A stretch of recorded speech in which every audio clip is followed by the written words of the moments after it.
এখানে আছে দেশি বিদেশি থাই ভ্যারাইটি 40 প্রজাতির সায়ন। তো আমরা আসুন আমরা এখানে গ্রাফটিং করে আপনাদেরকে দেখাবো, আপনাদের মাঝে তুলে ধরবো। তো দেখতে থাকুন। কেটে দিয়েছি আর প্রত্যেক কম বেশি সব কেটে দেবো। তো দেখুন আমরা এইভাবে সব এই সায়ন কাটা আরম্ভ হচ্ছে। এসবগুলো রাখবো না, মূলত আমরা উপরের দিকে রাখবো।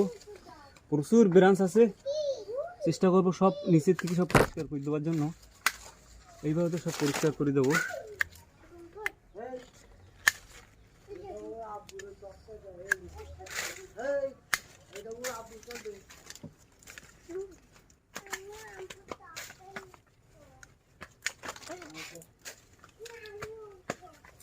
আপনার দেখতে থাকুন না, কেটে দাও। আমাদের এখানে গাছের ওপর চলে এসছি।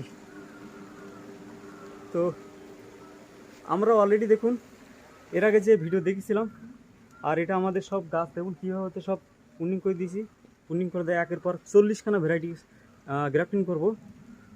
তো যারা আপনাদের মাঠ বাগানি করছেন, গাছ কেটে ফেলবেন না, তারা এরম ধরনের এক একটা গাছে বিভিন্ন প্রজাতির আম আপনার টেস্ট করতে পারেন। আর আমার এই ভিডিও দেখে যদি আপনাদের ভালো লাগে একটু লাইক শেয়ার করে দিন। আর যারা চ্যানেলে আমার নতুন আছেন তারা একটু সাবস্ক্রাইব করে রাখুন। এরম ধরনের ভিডিও আপনাদের মাঝে প্রতিমধ্যে আপনাদের মাঝে তুলে ধরবো। তো ভালো থাকবেন দর্শক বন্ধুরা, ধন্যবাদ।